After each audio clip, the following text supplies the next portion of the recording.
Patap mo e tolu tahai o tua o wa fio I o tau lotu lotonga. Patap ka mo kere e ki o hau e whanua o tu holo aki ai e mai mua a hatui. Patap mo la o tonga o kei tu pe o kei whai ai whakatautalu ka koe hau o tonga tamatu I king tu pouonu. Taine kuini naspau. Kabai patam mawahe ki taine falang lang o katoangan. Princess Charlotte mafle o piloleve tuita. Kamai fale ha mo. Patapot ki a lotu vano mo ho igno pele o nyafio. Patapot tu kamoto kamaha matapuri.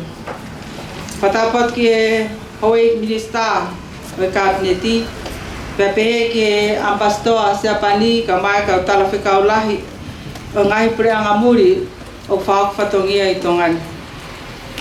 Fatapot ki Palestini o yako Hesias Wesiliana tawa taina o tonga muha lot. Fatapot ki kautaki ngau e ngai potu ngau e pre anga ka pre favahe kamai ka ofisakolo o nau ka mai a koini. Fatapot ki ka punake kamai ka ngai taki kulupu hiva mo faiva o nau popo mai ki katoanga o aho koini. Pea ke au atu ai whahoa ani ki kakai o whanua. O mo mea mai he ngalu ea televisione. Pea ki he whunga whanua, whanga iesi, whatawhata mawhana. Vai ko ni o toa, pio tawhahi, pea ki he ngalu ope. Talangata ia te au ki tua mamau atu. Kai ata mo koe whainga maarie. Ke whakatau kei, ko whahoko hoko atu e tau polokalama ke pongpongi. Kahiri pe ku whahohaa, o ko whawhei hena e Palestina, ko siasu e siliana tau a taina o tonga, whaiwhekau toke tā mere ana puloka, ke ni whakakakato, matataki ai loto e pongpongini. Pea kahiri ko ia, e whakahoko at lewa e tale kita pule e potungau e tak mamata, e merine uheina tuita, ai rea talitali mo e whakawhiloaki o kātoangani. Ka mga tuunga, ka moto he tau kau whataha pe mo kau whawhemuri I o tau lotu lotonga. O kou kore atu hangofua ki whatonga ak pe mua e lea whatonga pe mo lea whapitania.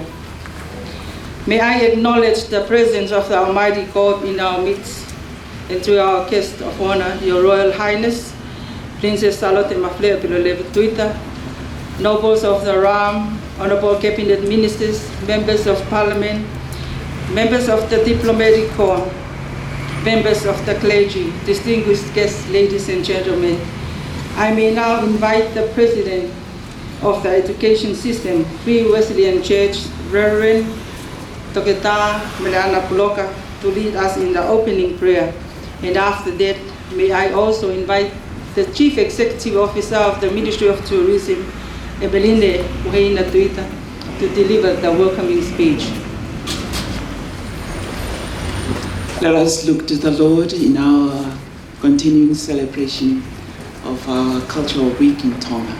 Pawhetai lai ki o tua, ko i koe ne palamali lele taine Princesi Charlotte Maflea o Piloleve Tuita. Ka maak mo tolo ta pe mo mea mai ke tau polokalama, ke tau kamata ka tau lotu ma tau whawhetai ki o tua, ko uhinga o e Tonga. Pea moe, palani mo whakotutu ai o tua ki o tau whanua. Te relai au pito ke tau kau whakataha ko tui, ko wike mau inga au pito eni. Tai taha ke tau maa whenga maali e pehe, pe ihene pehe, ke tau hanga ki o tua tau whakawhetai ke te ia. Ko ia, na ne hanga o tuku mai, ho tau uhinga, pa ke tau ngā wei, ai tau mua, o uhingai e tau hoko koe Tonga. For our prayers this morning, it is a real joy to have celebrated for a whole week who we are as Tongans. As I look through the program from the last 4 days, it speaks of our identities as Tongans. So it is only fitting that we look to the Lord and thank Him for who we are as Tongans. And I thought the scriptures from Psalm 149 is quite befitting with our occasion, our last day of our celebration of the Tongan culture and also of the identities of the Tongans. Hallelujah. Hiva ke eiki a ke aiva fo'o. Whaino whamalo i e whakataha o ene kaulotu. Ke whakawhiawhia Isleri i e awhio na ene ngāhuia. Ke to mee a haasaione i honau tuina. Ke nau whamalo ia hono hua whā i he mee. Ke nau hiva ke teia i e tālari moe haape. He o ku mahu inga ia a Sihova i hono kakai. Tene ai ke whakaofo ofa ai kau kā taki aki ai whakamo'ui. From the English version, it says triumphant praise. Hallelujah, praise the Lord. It is time to sing to God a brand new song, so that all his people will hear how wonderful he is. May Israel be enthused with joy because of him, and may the sons of Zion pour out their joyful praises to their king. Break forth with dancing, make music, and sing God's praises with the rhythm of drums. For he enjoys his faithful lovers. He adorns the humble with his beauty, and he loves to give them the victory. Ke tau lo. Mawhawheta ilahi atua mafi a koe. Uni walu koe au niu. Ko koe ho mau kamata anga, ho mau lolotonga, pia mo mau whakaosi, koe awhiona tuka taha peo ke awhia. Ina ngau ki mau tō, koe kakaitonga. Ke omi pepa mo mau whaunga, ke whiunga mo e tonga. Omi pepa mau ulunganga, mo ngahi mea mahu inga ke mau tokanga ki ai. Ka koe tuku ki mua taha, ke mau ila e awhiana ko mau utua. Awhiana na e tuku at ki mau tol ki ai, ke mau uraki tu i. Pea mau hene pongpongini ke mau hanga whakawhiawhia, ke mau tala ai koloria awhiana, iho mau uhinga ka kakaitonga. Mau whawheta pa mau tupoloria pa mau whamalo ki o awhio. Mau whamalo lahi atu toa mawhi pa hopai a koe. Malo whamali lele ki tahine princesi. Princess Salo te mawhile o pilale tuita. Whamalo atu koe hui koe tau kawe o whataungia. Pea moe ongoi mahu inga ia iho mau tala. Kone mea whakataha i heni pa moho eiki. Kai maa nau tolu koe kau taki o le angaho e minista. Tua mafi koe kau whawhawhonga me ngai pule anga muri. O koe kai koha mea si e mau inasi i he wike koe. Koe whakakolola. Koe tala me kua ngai tahake ko haiki mau tolu. Koe tala me kua ngai tahake mau apasia lahi ke te koe. Koe mau lelei pa mo mau tuumari a ngā koe awhiona takataha. Ko ia toa mafi whakaose wike mau inga koe o mau toe whakawhetai. Hiki pēr whamalo pa mai tūkoloria ke maunga taha ki o awhia. Ko koe o ke ofa mai maatonga. Ko koe o ke whaia mau tauhi mau malwai. Father God Almighty, it is such a wonderful week. We have heard and also participated in many activities to celebrate who we are as Tongans. We have heard classical songs and even new composed songs today. Father, we had watched and also enjoyed the dances, both from the ancient days and also from today. Father, we thank you for the songs that our people are singing. Lord God Almighty, as the psalmist said, every praise should be directed to you first and foremost, and that is what we are doing right now. May you be pleased with what we are doing, Lord, celebrating of who we are, reminiscing what you have given to us in the past, And we're looking forward, Lord, to even more cultural things in the future. And Father, I pray special blessings upon the minister and also, Lord, his workers, those who have toiled tirelessly that we may enjoy this week. We ask, Lord, that you bless him and bless all those who have given the time and talents to make this week a very successful week. Father, here we are as we begin to another day, but the last day of our celebrations. We look to you and we thank you and we invite you to be in our presence. And we say this prayer. Amen. Tapu bea me afio e lau mari to tapu e otua e tau lotonga. Tapu mo ne afio ko hau e otonga ki te bawoni. Tapu mo tahini kuini ka ko mahina whakawhi ao ke taloni i whanua.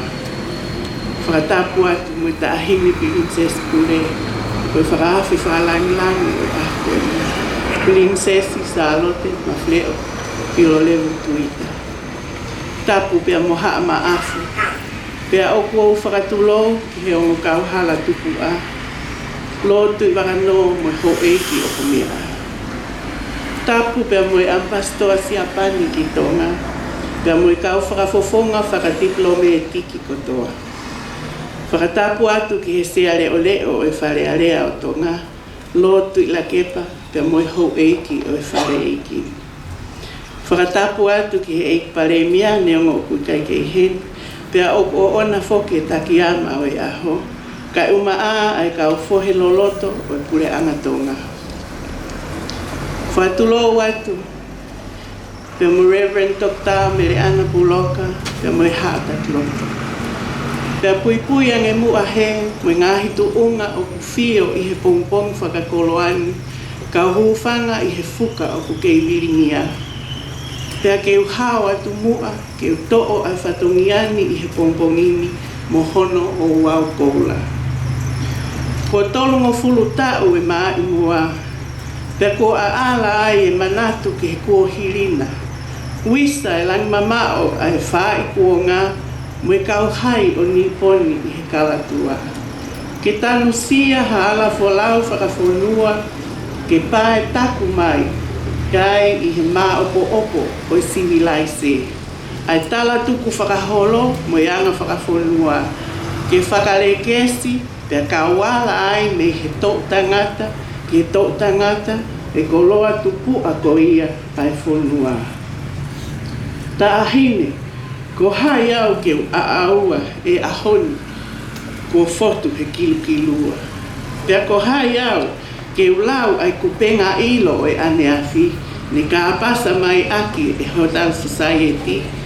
Whawhetai he taki ama ki whakamonu ai, e kainanga e whonua, e ke lesi tau kakapa o e te hoko, o e tangata, mo e whewhine i whonua o tonga, mo honoanga whakawhonua ke makehe ai, ho tau tala i he wahe, e nofo i mama. Ko wā ngana e whiewhia loto, i ho o mea tonu, ke whakangafi aki, e kātoa nganu. Ke whakamahino, o ku kei tawhitonga ai angi ki he tūloa, e kalauni o tonga, e koe whakamaunga ia e whonua. Ko hoko senta ani, koe maka whaakinanga mai i he ngahi taulahi, i he whakairi, mo whakarekesi ai, ai talatu whakaholo e whonua, pea oku tāu ke tau whakailonga, o hange ko ia, ko ke mea tonu ai i he houa whakakoloani. Mei he muka o ilo i kita, ke he fuatapu o e wha i ka vei koula. Mei he fisi o e whaiva rea, mo e whaiva haka, ke he whakuaka ki he tui kakala hingoa. Mei he tala o wharehanga, mo e lau kupesi ai whewhine tonga.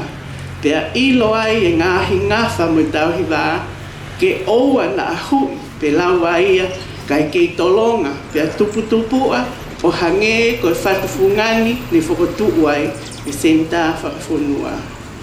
Si oto ofa atu, pea ke kei tūloa ai pea haa mohe ofo, Mui kalauni o Tonga, he koe ilo anga ia o Tonga, o maulau kauai, I hono tala tupua.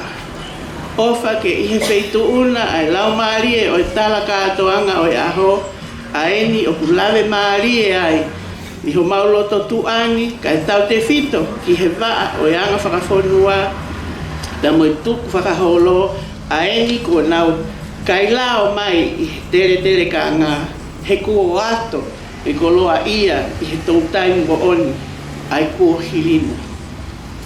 Your Royal Highness, the Princess Royal, Lord Te Whakano and nobles of the realm, Your Excellency, Tetsuya Ishii, Ambassador Extraordinary and Plenipotentiary of Japan to the Kingdom of Tonga, and distinguished members of the Diplomatic Corps, Lord Tuilakepa and members of the Legislative Assembly, Honourable Ministers of the Crown and all in public service, members of the clergy, distinguished guests, ladies and gentlemen. It is my distinct and high privilege to welcome you all to the Tonga National Centre to commemorate the 30th anniversary of the Centre. On this occasion, we recall with heartfelt gratitude the vision of His Majesty King Tauwha Hautabo IV and the government and people of Japan to build this pioneer cultural institution. The historical aspects of our culture is typified in the Tonga National Centre, whose architectural design is Polynesian in root and interiors and contents representing Tonga in a concrete and monumental form. The story of both the Culture Division and the Tonga National Centre is in many respects the story of the changing topography of kingdom politics. We are grateful to Almighty God that today is a day of commemoration and celebration of coming home. Just as the Culture Division has, after decades, finally found its home in the Ministry of Tourism, the Tonga National Centre also takes its rightful place in the present, establishing a platform from which the Kingdom of Tonga uniquely crafts herself as a sustainable and resilient destination for the people of Tonga and all who are welcome to her shores as our honoured guests. Indeed, Your Royal Highness, we can state uncategorically that the spirit of the visionary legacy for preservation and integration of our cultural heritage has survived the vagaries of time and empowers us all to be the key to success of our nation-building process. I am deeply humbled to have this opportunity, Your Royal Highness, to welcome all who have made, and all who will make it possible to continually invigorate and sustain the spirit of the vision we commemorate today, to preserve, protect, promote, and protect our rich and project our rich cultural values and heritage, modeled to portray the distinctive features of our culture, our history, our music and dance, and our art and craft. It is perhaps the right moment for us all today to renew our pledge to further strengthen our faith in our purpose as a kingdom and a people, to be God-fearing stewards of our invaluable inheritance. May God continue to bless the Kingdom of Tonga. Thank you. Amoto, hangepe ko ia ko hikitohi hele ko te ai pureanga Tonga. Ko senta whafonua Tonga nei whapaanga ia. He kakai mo pureanga o Siapani. Pena hufia he tamatui. He kuanga ano wha, ka kuototo whae malai kura. As you may all aware, the Tonga National Centre was built and funded by the People's and Government of Japan. Therefore, may I now ask His Excellency Tetsuya Ishii to deliver his remarks address as an ambassador extraordinary and plenipotentiary of Japan to the Kingdom of Tonga. Te chua issue.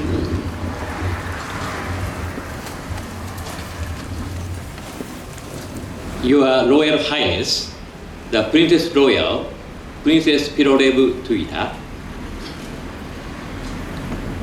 Honorable all cabinet ministers, all members of the nobility, Your Excellency Mr. Andrew Ford, Dean of the Diplomatic Missions in Tonga, and my fellow heads of missions,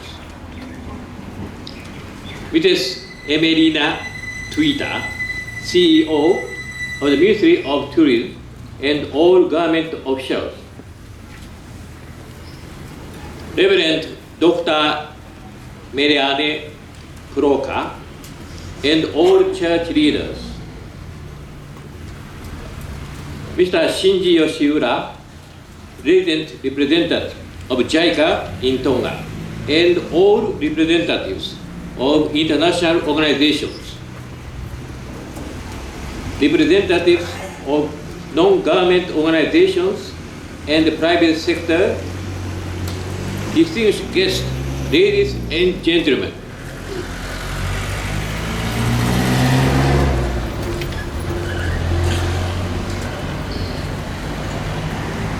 Maro e Raumarie ae Tahahire Pirimisesi. Good start. Thank you. Today, it is truly an honor for me to attend this celebration in the presence of Her Royal Highness for the commemoration of the 30th anniversary of the Tonga National Cultural Center. On this occasion, I would like to offer my special tribute to the late Kings of Tonga, His late Majesty George Tupou V, as 4th of May today is the date of his birth, and His Majesty King Tupou IV, whose vision and idea were the foundation for the construction of this center. On the 4th of May, 1988, the late King Tupou IV commissioned this facility to be a beacon for the preservation and dissemination of Tonga culture and tradition. It is remarkable that 13 years ago, even though the Japanese embassy was not even opened in Tonga, our two nations were already sharing the mutual understanding of recognizing the significance of tradition and culture.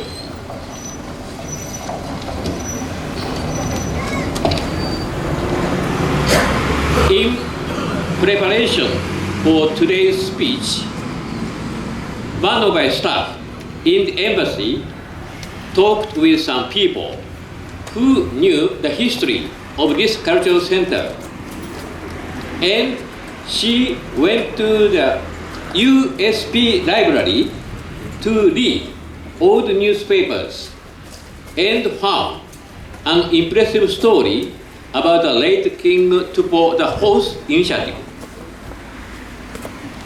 The late King Tupou IV visited Japan in 1985, whereby he was said to have a very significant impression of the Japanese society, that is the coexistence of traditional culture and contemporary culture. I tried to imagine some examples of these two social aspects. In our Japanese traditional culture, this includes sushi and sake, the kimono, and sumo, while our contemporary culture includes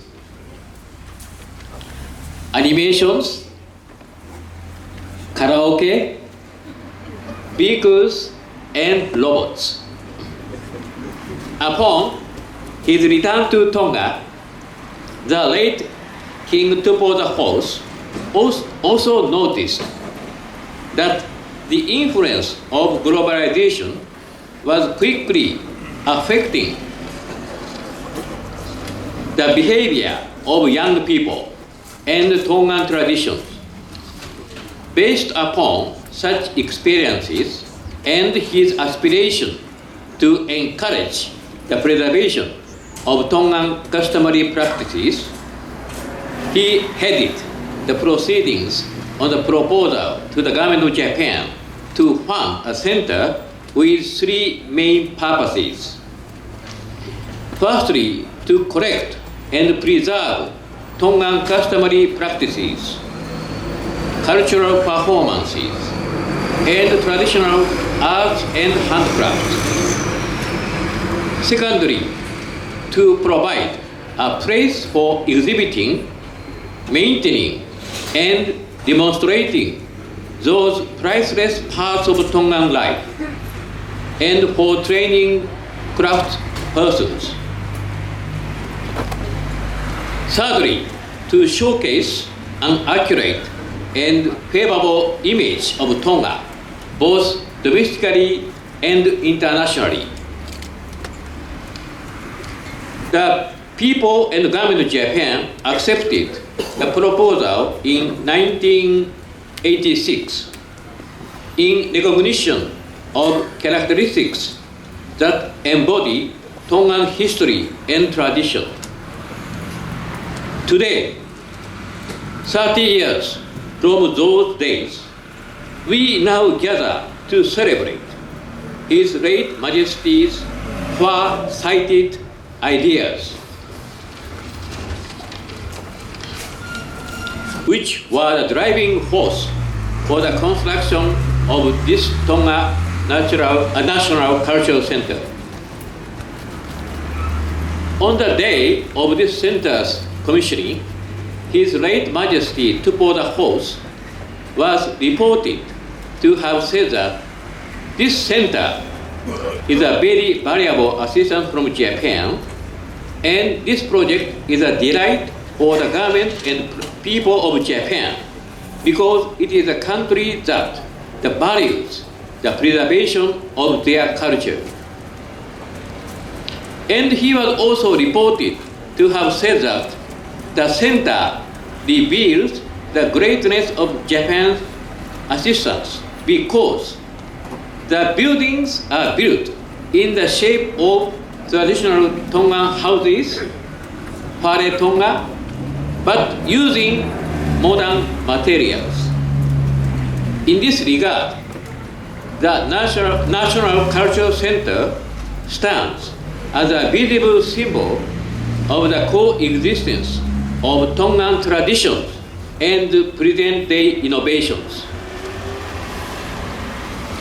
It was also reported that the Heirara plant at the entrance of this center was planted by the late King Tupou the Fourth on the day of the commissioning ceremony to mark the very special day.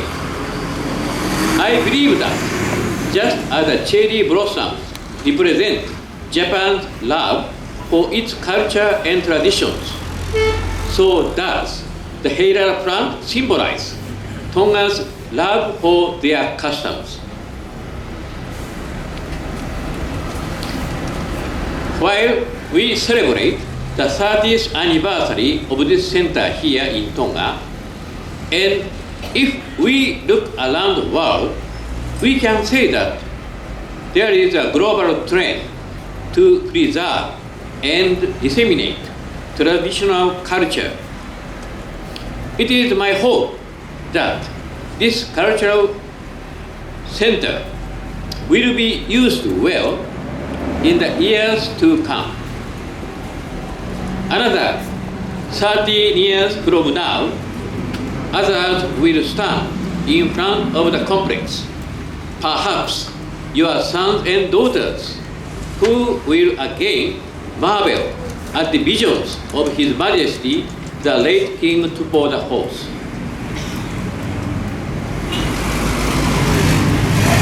Last but not least, I want to thank the people of Tonga and the Ministry of Tourism for their kindness and warm cooperation. Whereby today we mark the successful completion of the week-long celebration for the Tonga National Cultural Center. The Japanese community, including my wife, also joined the celebration, and they performed some traditional Japanese musical songs on a multicultural night 2 days ago. I was there on that occasion and enjoyed various traditional performances from several countries. I am also looking forward to enjoying traditional performances during this celebratory commemoration event.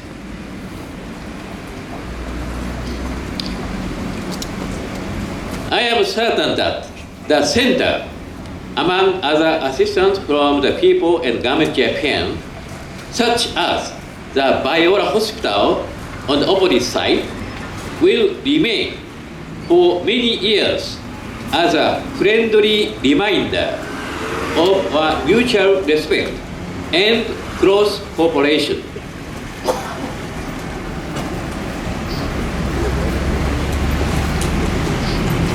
Ofa ke laumarie, derei aipe, ae, tahine, pirinisesi, maro apito.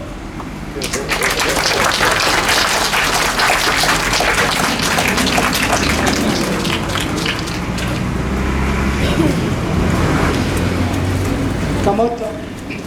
Nai kamata I moni te aho tonoa e peleri wa ke tahavalu. Ano kofua whaironga I wiki anga whafonua mo tala tu whaholo. Pea o kakato ia I ahoni ai wiki ko ia I he maho inga ki whamanatu ai tau tō ngofuru o senta whafonua tonga. Lolo tonga e polokalama I wiki ko ini ne whai anga he whiau he sivihiva. Kana e whakakaweinga ia he kaweinga lalahi e ua. Ulu aki ko e whau who'ou ke maho inga o anga whafonua pia me tala tu whaholo. Ka me hokosia o e tau tolu noa o e senta whafonua o tonga. Kaweinga rewa hono ua, hono iwai hataha o e ngahe mai moa e tahine kuini ko ngā whonua kun salot o tolu pia ke tau ununga. Koe whamei te hoko ia o kamanaki tau hoko ke ai he pongpongini. Ko e kurupuhiwa na wikuna e whau who'ou. Pena ikuna he kalap skolasipi me he fu e ka wha me te kiu. Tō tahana ne whai e whau koe ni ko misnari talakai. Koe pure ako. O lau tohi pure anga wha he wha. Koe kaweinga o e hiwa na nau whakakaweinga aki. Koe pātele sio I ka vuka he whono unga. Te nau whaari are hiwa whauwho'ou na nau ikuna aki ka mo mea mai ki ai. May I now invite the winner for the new compositions on the significance of cultural heritage in our heritage and also the marking of the 30th anniversary of the Tonga National Center. Ka mo mea mai ki ai, ko ka vivan pe me he kalap skolasipi ai fui ka wha me te kiu. Malo. Tapuki e sika I na koula hurungia e tau tangata. La a hopo pereni te kei taroni he olo maha. Fui fui rupe olo tapala si kei tama ke whakapuila. Isa hei kai ngaro kau hala uta kau hala lara tau lango waka. Ngahi haa tua tau kawa. Ala whekina, oe o alofina.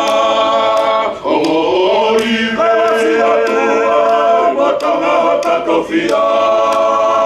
Mo tua pua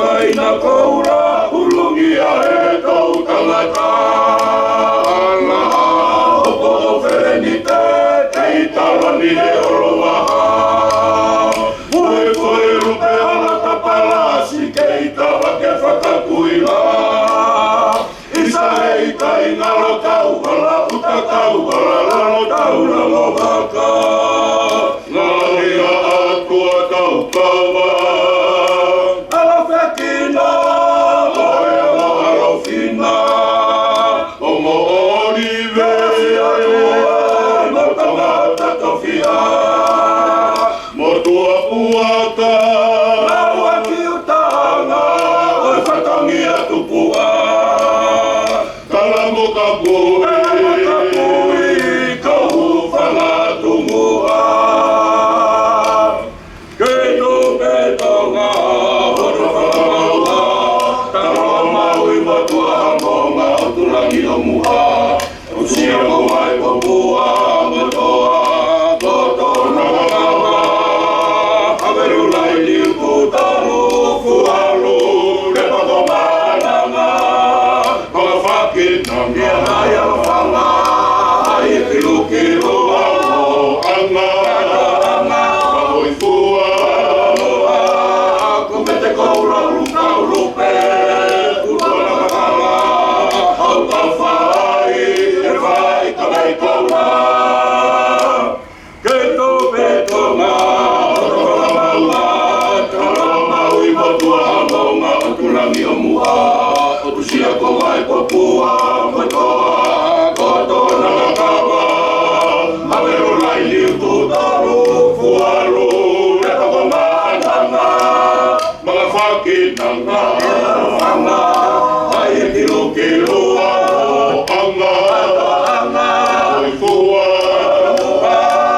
Kumete koura luka lupe Kona kala Mau ka whai E whai ka rei koura Tamaruia la langa I hota whanua Longa moe e whinanga Ia e tonga Harai ka te rotaki ai e whatumaroa Sia mahe mo ui Koe whakapapa Koe mau luta anga oe Tau whatunga matua Te tai aki aro whaki Ke lau i kuanga Taramaluia la langa I hota whanua Ronga moe e whinanga Ia e tonga Harai ka te rotaki ai e whatumaroa Sia mahe mo ui Koe whakapapa Koe mau luta anga oe Tau whatunga matua Whetai aki alo whaki Ke lau i konga Kala o whare siu kota toki moana E matangi sika E makoi whakarata Hanki mo Talaha e he ake ngaki kaua Teke tua kai o wesi te akakuanga Fokitonga Ke mai puna Ona te sio i ka muka E whanaunga Fokitanga Ke mai puna Ona te sio i ka muka E whanaunga Tua ka mata kai pipiki e tau poroa Pore angai puhiri moi lolo tonga Fala porque puke a fufura Bisone pelula te mama oia Kalunga fulu tau oku tau whakamana tua Tonga maatonga hota uhinga Tua ka mata kai pipiki e tau poroa Pore angai puhiri moi lolo tonga Fala puke a fufura Bisone pelula te mama oia Kalunga fulu tau oku tau whakamana tua Tonga maatonga hota uhinga Vine wharehanga potani ke whakatolonga Tau kei mo ana fori aki mai moe ngā whala Tūlanga o tokanga o ta whalala anga Ngā ka fie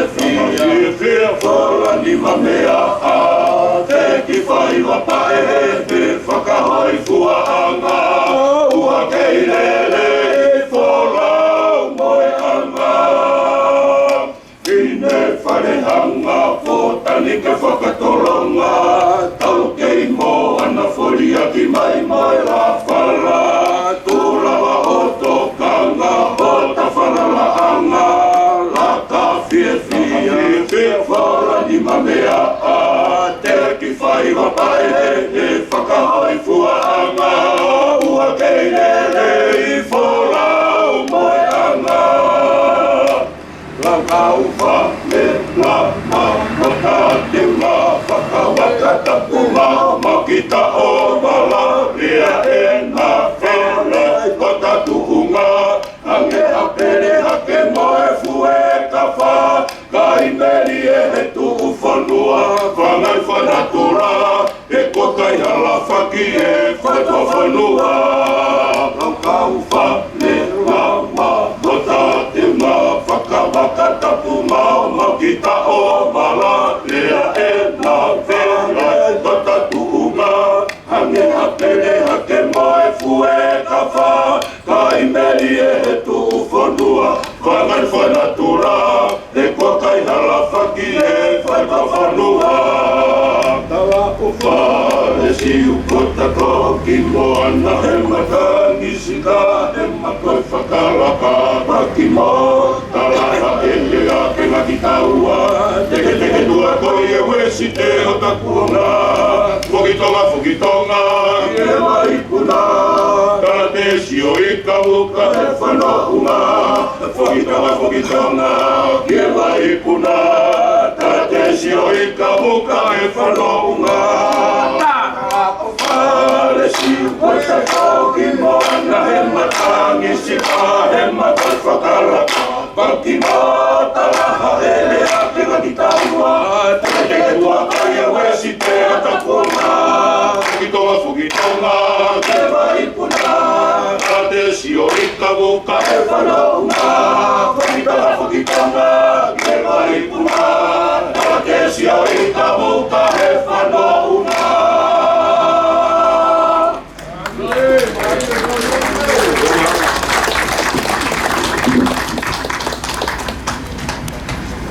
Amalo ki he Club Scholarship i fue kafa.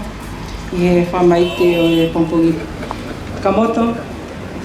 Ko e maka whamanatu o ku amanaki whai hono tatala.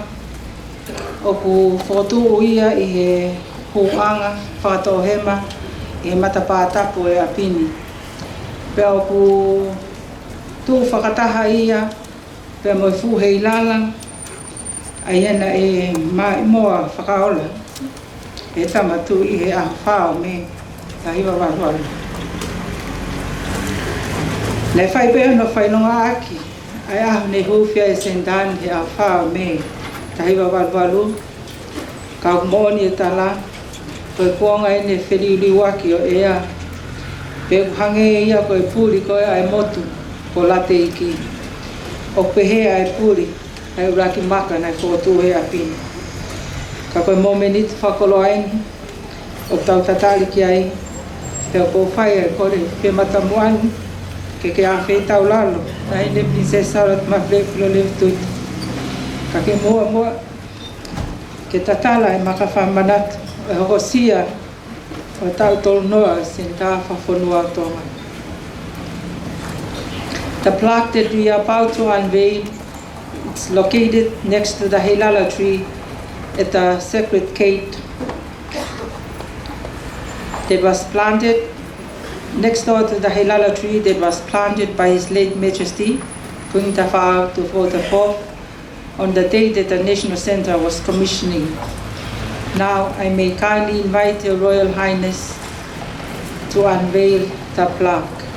And I also invited the nobles of the realm, cabinet ministers, members of the diplomatic corps, and the distinguished guests to please accompany Her Royal Highness to the unveiling of the 30th plaque to commemorate the 30th anniversary of the National Center.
Hoi a pini whoki o whai ai hono ako i oi whaiwa, ka mga whaiwa tu whanua. Ka ulolotonga whahoko, i he a pini talupe me mau hiki mai aho i tisema ua te tahani ma, ai kolokalama ako ta alunga ki longai whanau, peo kamata pe mi he tau tolu ke tau ono, fitu ke hongo furu, pea tahataha ki he lalahi hake. Pea o holo i tounga e lesisita mo e kau mai ki he kolokalama koe ni, e whamanako ki whanau i ki. O i kai ke ngata pe he kaureka hau pe whine ka pe fo ke whanau i ki tangata. Pea hoko mai e whakaiwaha ko ia he saikolone ko kita. Pea hiki mai ai e wharearea o tonga. Pea ukumau ki malolo whakataimi. Kai whai hono mono mono o taha o ngahi whare whakahihi po ke mau poki mai ki ai. Koe polokalama ako tau lungani, o whahoko peia e he punake, ai sentani, ai ako potensiale me he whola o si kanokupolu. Since we have moved into the center in December 2015, we have been completed about 6 traditional dance cohorts for young ones, both females and males, from the age of 3 to 6, 7 to 10, then 11 above. Each cohort runs from 6 weeks, for 6 weeks, and this program has been instructed by Cotonciale, the performing arts instructor. He has been appointed since last year. The entertainment for today will be performed by the winners who perform for Ahiula, Hiva Maimoa, Tametu Paki and Dalakalaka. And we are most fortunate as well to have the current reigning Miss Heilala to also perform a solo dance to be part of today's occasions. Performite a kompongini o hangepe kamoto ko whahoko atu na whai e whi au i whaiwa he wike koe ni lorotonga wike anga whakonoa pa matara tu whaholo. Ka koia o ku ihenia e ki nau tolu na naui kuna ngahi pe au hiko ia. Aia ko e whamei te uloaki, e whamei te ai, ai pinau tolu o tulango la paha, na naui kuna hiwa mai moa kia tau ulungai. Pea ko e mai moa na nau whakahoko ko te whakatulou. Ko ia ko kore atu ki he o tulangi me la paha, ke mo kataki o whakawhiwhawhi mai ko te imin ke whai e whakameite. Malo.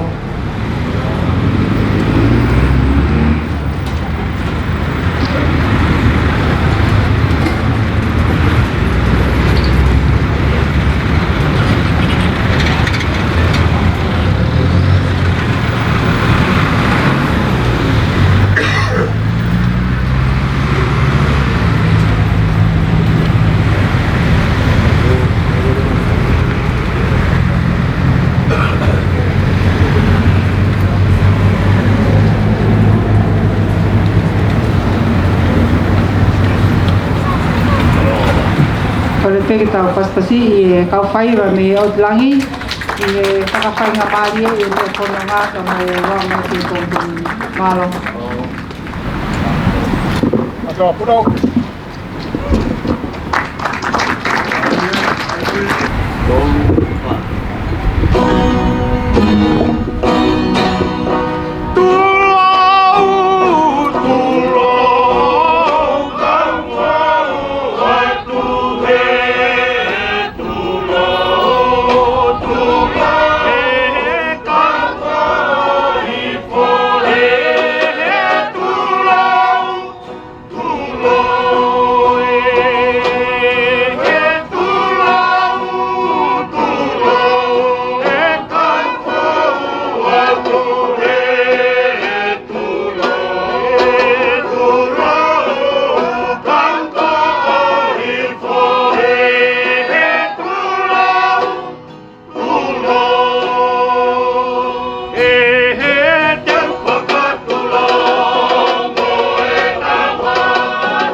mahalo ki he grup me o Tilangi. Ki he whakakato e whamei te uluaki. Lolotonga e whahoko te ilo mokomoko pepe ke ngahi whaiva o amalaki hoko mai. Ko le peka moto ke whaipe whakalelei e o e whaitu ko ene o ku amalaki whahoko e whaiva ko ngā ko e tōlahi o ngā whaiva ke hoko mai. Ko e whamei te hoko e whakakato ia e whola osi pe me Kanopolu. Ka ke mea e kau whawhe o e grupo e ua na leipa i e whi auhi whaiva o e wikeni pe koe o Tulangi pe me la paha pe he whoki e whola osi Kanopolu. Hoia, ne kai ke toi ai hata ke weipa pe mo whola osi ko e te nā whakakato ai e whaahi ula i he pongpong koini. So the next item will be performed by the youth group from Kanopolu, namely Folausi, to do the traditional dance, namely Whaahiula.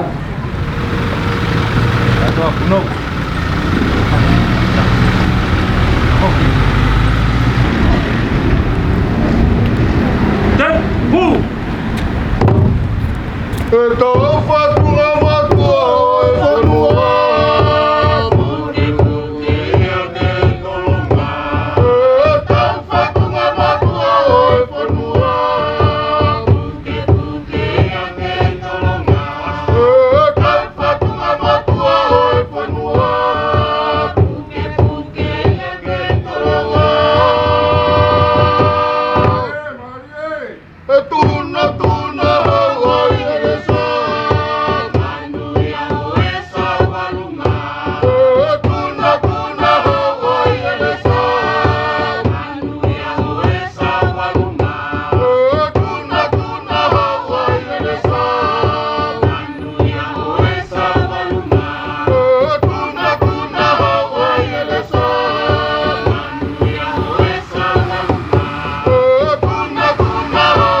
Amalo ki unto tupu me kolasi kana koru i le whaoko e whameite whahiula e pongomini.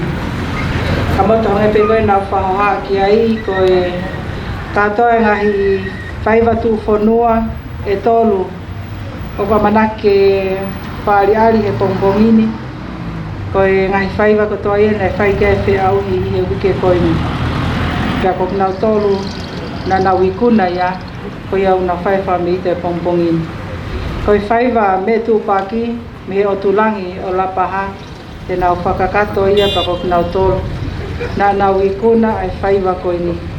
Koe ia koe tau tupu ia o tulangi me Lapaha te nau whaia te whameite o pongomini. So our next item for this morning will be performed by the youth group from Otulangi o Lapaha, the traditional dance Metupaki. They will perform, and they are the winner for these competitions during the cultural week from Monday 30th April to the 4th of May 2018. Malo.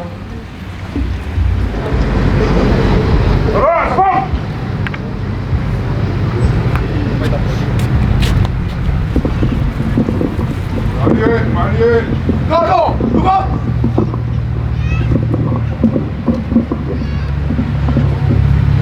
Hey! Hey! Hey! Hey! Come on! Hey! Bro! Bali. Go, look up.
Kato, tukak. Laktai.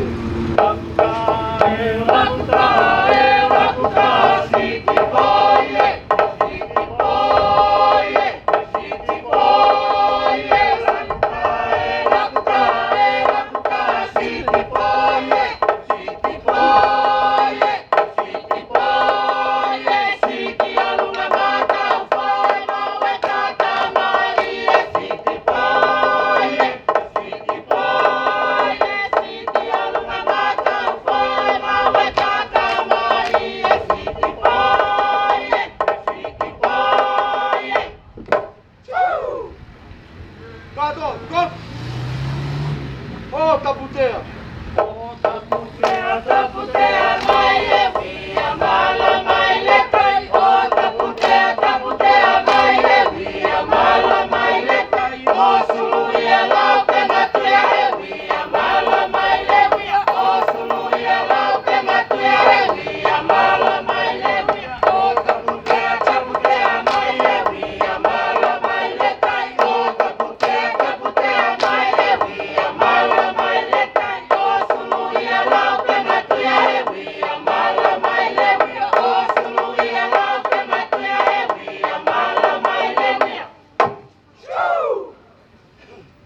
Kato, tukak. Oh, taputea.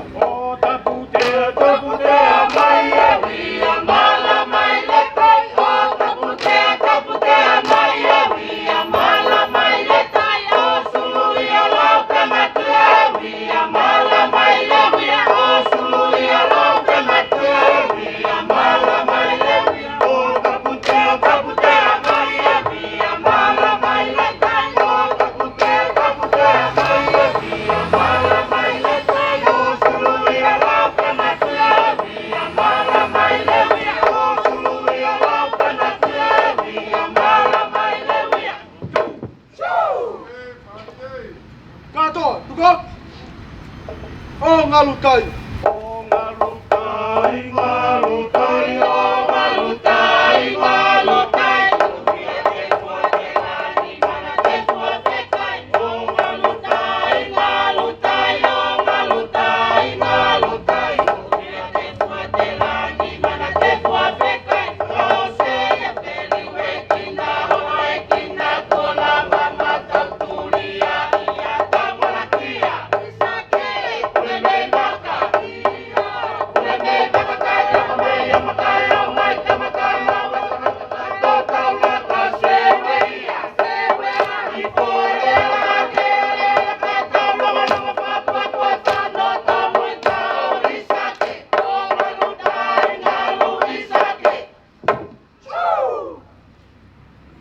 Kato, tukak.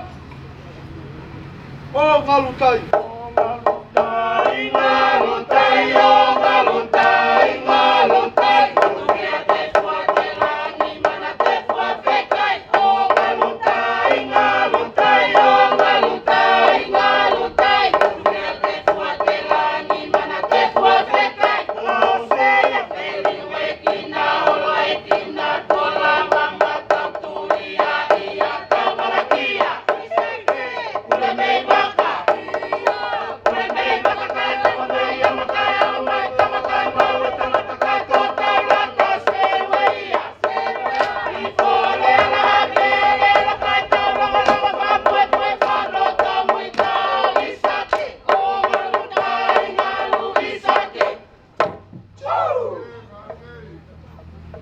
Kato, tukak. Oh, anu mai.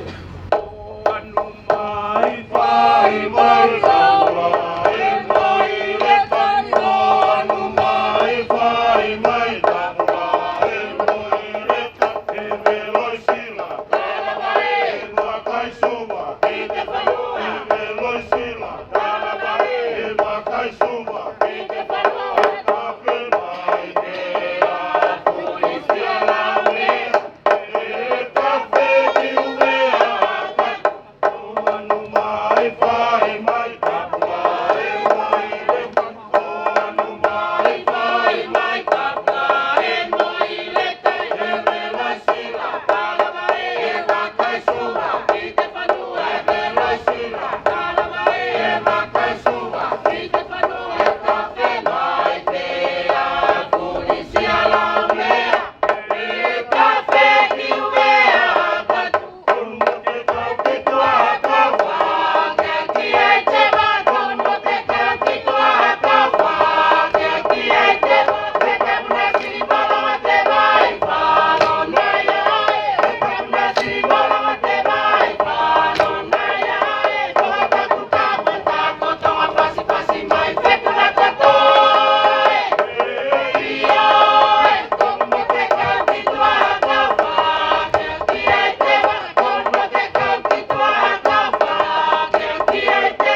Mata,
Kado, tukar. Betul, belum. Kado, tukar.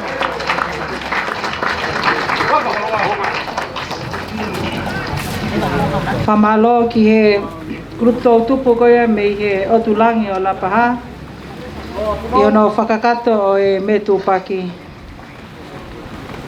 For non-Tongans, the differences of the item that just performed by the youth group from the Otulangi o Lapaha, you may witness it's only performed by all men. It can't be performed by female. So only the second items for this morning, Tapa'ahula, can be performed by all girls.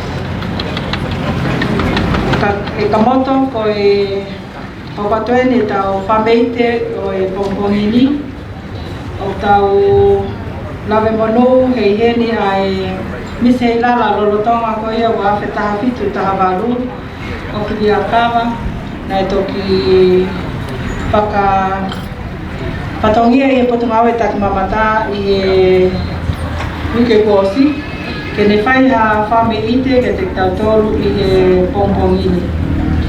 Our next item will be performed by the current the reigning Miss Heilala of Eliakava from New Zealand, and the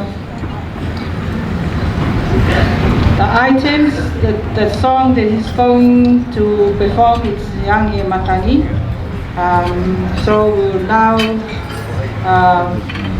invite Ophelia to perform the solo dance for us this morning. Hello.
Si te otopeleni, ala ki kale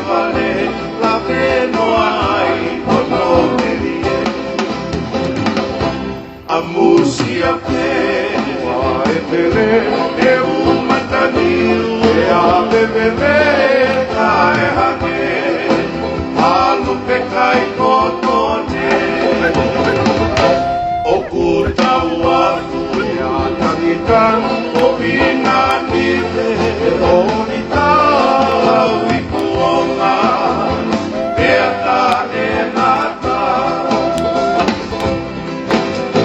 Koe ki e kumoui O kune o whaki ki langi lau Waka peta i e keles Koe ka pa sa hoi hoi kua Si o hua pataloni mai kaua I e o whamooni O kutaha kaea tau tapaanga si o kurotoi Koe ki e kumoui o kune o whaki ki langi lau Maka peta i e keles Koe ka pasa hoi hoi fua I o ua pataloni mai kaua I e o pamooni O kutaha kaea pe tau tapahanga si o kurotoi A musia pe e pele e humatani A vevele kai hake Alu pe kai kotone O kutaua kuya tangitan O vinani O lita lau ikuonga Keta e nata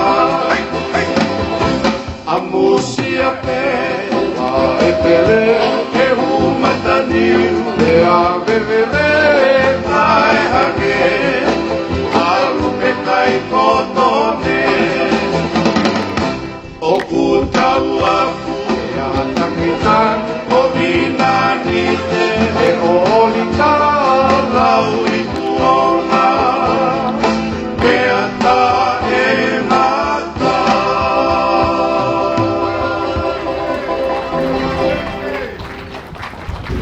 Ka moto ko tau wa mai ki he whameite whaosi e kātoanga o e Pongpongini o ku amanake whahoko atu ia e o tulangi o Lapaha ko e Lakalaka.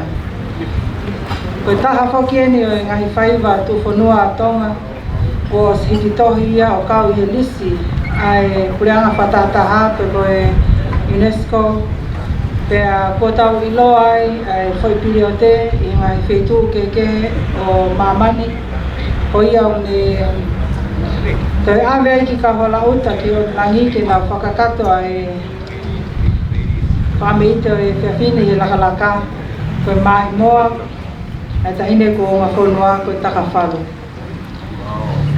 Pea kotau e langi tahine ko ke mea ki ngahi vai haka o ngahi whaiva tu whanua o whanua Taka mea ia o tau pore ai o tau tonga. Te koe ngai whaiva koe ni o kai te whai ia ha whanua ke. Ka koe elito ono ngahi lea pia mo no afo e whas pia mo no hakai. I kai ki ngata pe koe whaiva ka koe mau inga ia o tau lea whakatonga. E o kumoni pe ho tau tala ka more ia lea. Koe more ia e mea no kotoa. Lakalaka has been known as the masterpiece of oral and sung speeches of cultural heritage, and it has been listed under UNESCO list on intangible cultural heritage. Tonga has been signed on 2003 conventions on safeguarding intangible cultural heritage in April 2010. And this is one of the domain that has been preserved domain by the cultural divisions of the Ministry of Tourism. So we have witnessed the graceful of how they perform the Lakalaka. Even though Lakalaka has been listed under UNESCO list, but Me Tupaki is much older, one of our traditional dance in Tonga. Ko ia ko e Lakalaka e whakahoko ia e tautupu pe me he otulangi me la paha. Ko e taanga pe ko e fo'u o e lakalaka ko ni pe mai moe ta hine kuni ko nga fonua kun sala te potolo o ku iloa ko taka falu ka mo mea mai kia. Let's go! Kada ni mo karuba. Kada po.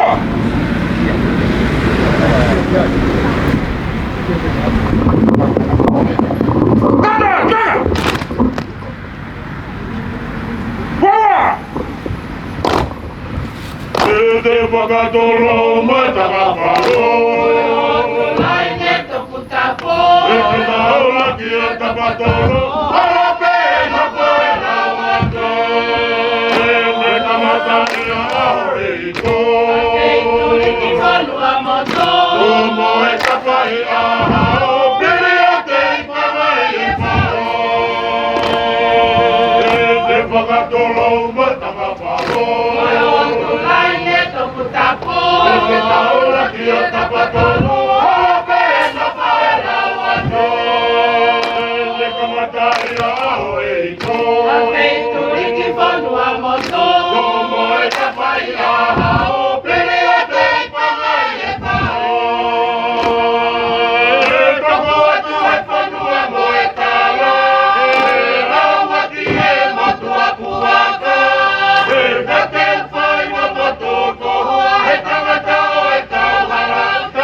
malo ki he grup tautu me o tulangi me lapaha i hono whakakato o e whameite whaosi ko e lakalaka i he pompongini. Ko ta wao mai eni ka moto ki he tō mui o e polokalama whamanatu e hokosia o e tau tōno e se tā whawhanua tonga. Ka ko ia o ku whemau pe ke tau kāwhataha pe a haukawha o hange ko e kaweinga o e wike ko whai hona whanonga ia talumpihi aha mōni tēna o au mai ke whao sina. Hono tau i mau luta o tau anga whawhanua a mai tala tu whahalo. Tau ke tonga i pēa tonga. May I now invite the acting speaker of the Legislative Assembly to convey our vote of thanks. Hange pe koia ka moto ko ke lawei ko e wharearea o tonga o ku whakahoko ia i he senta whawhanua o tonga. Pea ko ia i o whai hono whawhei a e sea leo leo o e wharearea o tonga kene whahoko mua ai lea whamalo o e pongpongini. Lotu la kepa.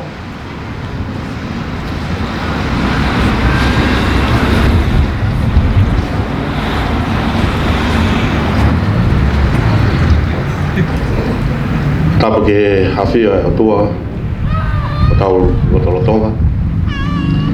Matapu atu Raini Princess alat mawhia o le tui. Na kou kore ke huwhanga atu i he tala whakatapu kātoa, a kato i whotoa.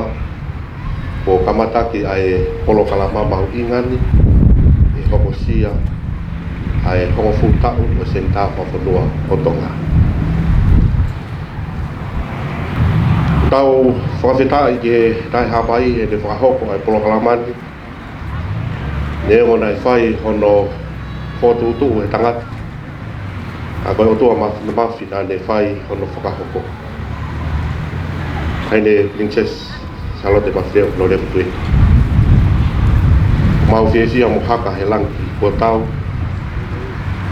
A whei tau lalo. Whei tūna ka ke mea mai o whakoloa kātua ngani.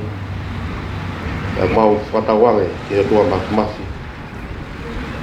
Ke ne whai tāpe kina ai whei tūna o whare hapo e ofi. Ka moto ki mua pau kōkate whamalo. O koloto pe ke whakahoko atu ke mea i he whei tūna. Ai ata totonu o e whawhonga puha he aha whakoloa wani. Ia mahino ke wharearea tonga. Koe maka koe ko tatala no whawhonga i mua. I he apini. Ia mahino ka mautolu. Koe mau nofo ka ko pau peke mau hiki. E koe ko hama wapini koe api ia ai taki mamata. Ka wata e whamalolo to kounga mooni ki hampastoa siapani. Ia moe kakai e puleanga siapani i hono whakapaanga mono langa e apini. Ia moe poupou ki e langi mamako moe whakahoko he laa kounga whonua. E te awhio tau whahau ki pō whaa.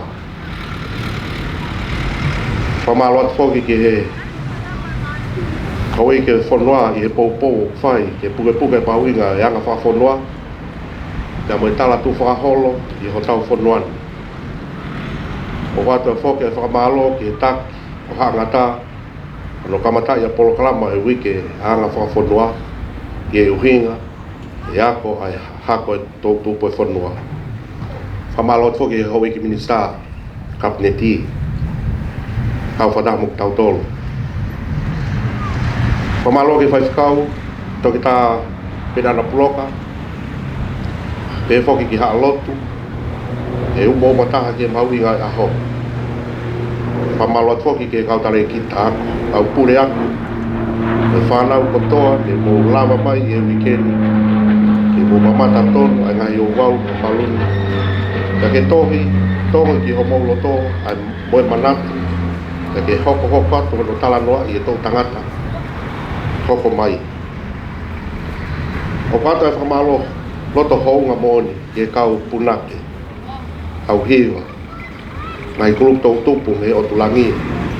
Me pe foki ke wholau si ke ono kei puke puke a ngai whaiwa tu whanua atonga. O whamalo atu foki ke teki mo tolu kotoa pēna mo tokoni mai hono vai vai a ngai ilo. Mo e tau kei ke ngai tawhaki takitaha. O kou mau tālai. Me whakakoloa ia ke tānaki whamatala o whai hono whakahoko. Whalamwalo ati ke kau whakawhi kotoa pē o mou mea mai he pongpongi. Ke whakailonga ia maka maire ka koe tolunga fūtau. Hono whotu ia mo mahu inga mawahe o e apini. Ai ang whai ai hono puke puke whakatolonga mo tauhi ai anga whakaponoa mo e tala tu whaholo. Haine whakalangilang. O whiawhia he iai awa mahuinga koeni ke whai ai hono mui mui. O e ngawe mahuinga mola hi whau koeni. Neo mo e ngahi pēau o hake ho tau whonuani. O tokoni e waa koni ki hono tauhi ho tau wanga whakaponua. Ki hono whakamauluta ai nofo a kāinga. O kuatoi ai whakamalo ke i parendia, tohon parendia. Kane kita pure o kongrawe takmamata ai au whakamalumaloi ai waa ana whakaponua. O tu whaholo i hono whotu a nai tō kalama ke weekend. O kaweinga aki koe tau kawhataha. Hau kafa ke ie ukinga ke tau ngau e whataha ke tau patolo aki ho tau wanga whawhonua ia mo tau tala tu whaholo. Whamalo atu whoki ke kakai o whonua o mou mea mai e re teo mo televisione. Ia mo ngahi poupou o mou tapa mai ai ke whakahoko whatongia e ke i tonga i pē a tonga e ke tūholo aki ai moto ho tau whonua e o tua mo tonga o tōwhia lewe rewa malanga tau te tau ati.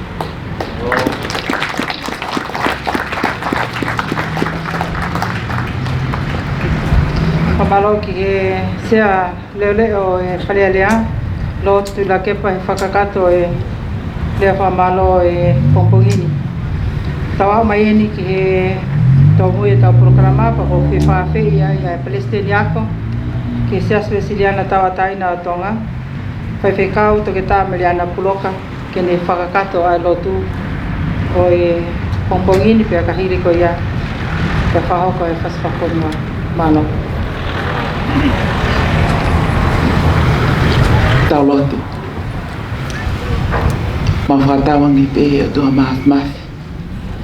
Na e whakahoi fua ki ho awhio. E mau whenga ke whakakakato ho mau uhinga. I he wike e taha peko e ni. Whawhetai atu mau lau mai rege tai ngata na ngahu peki mau toro ke kau tongi. Mau tupaka mau ki whonua ka mau mamata he weekend. Ke mātua ki mā opo opo. Ke mātua ki whakawhi e kia. Ke kakato. Ka pau te mau whakakaukau ka mau tala. Ko mau no fo'i. Whai ape koe ni e wha nima pia. Ai tau ma whakapa pia he whare tupo i ora.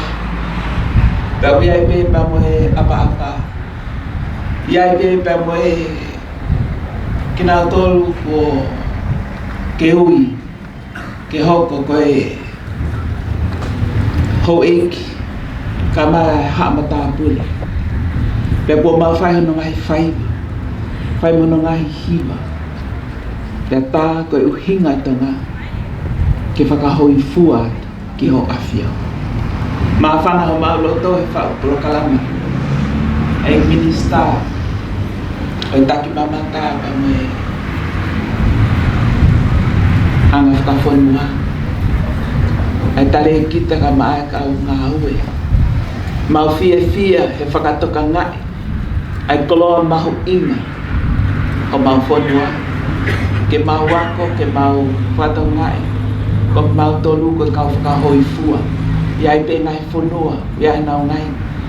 Ui, mo nau ngai tūkunga. Ka ko ke mau tolu, o tuk mua e mau fia ke whai whakahoi fua. Pea mau whakawhetai ke ho awhio. Ie polo kalama whakaofa.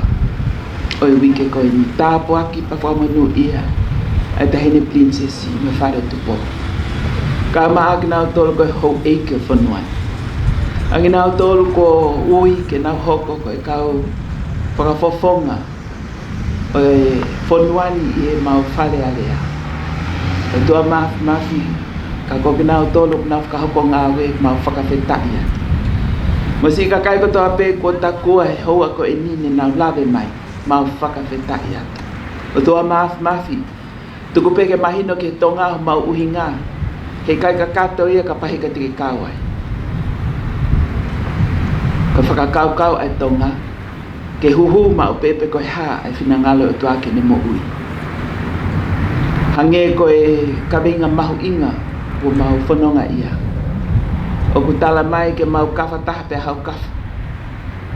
Te eki ke lawa hau whanua e ke whakamaa opo e ha mea.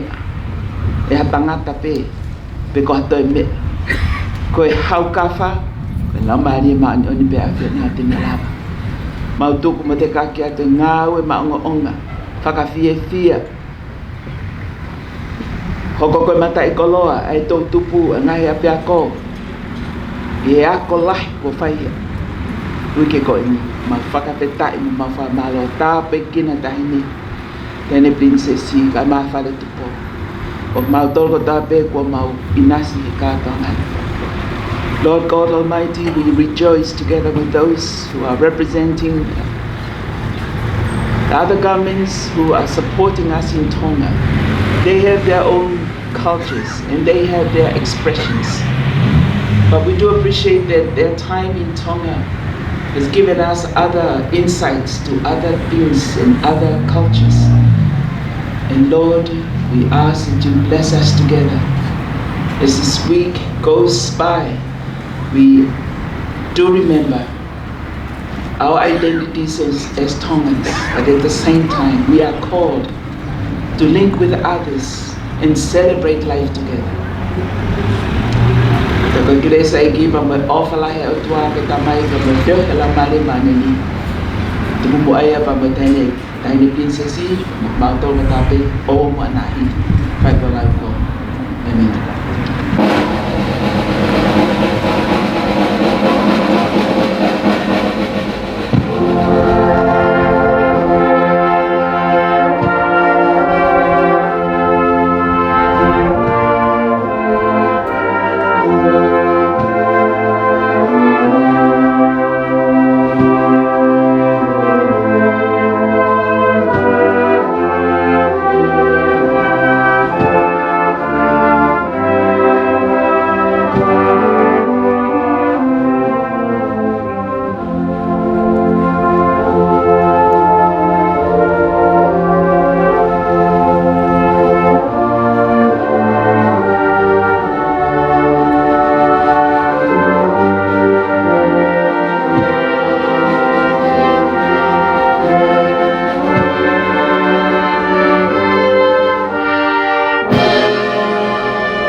Kolet kita whai mua whapapa ke tau paspas i kakate ahoni mo e lau maari e lenei e tai whakalangi ke whakakakato ai aho katoanga whamanatu e tau tono e senta pe a peko ki e tāpuni o e wiki anga whawhanua mo e taratu whaholo tonga. Mana tu awak ni? Kolet ke mai moa, mai pia tau ngai whui whas tatari ki ai ki he mea e whawhanua.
Ai.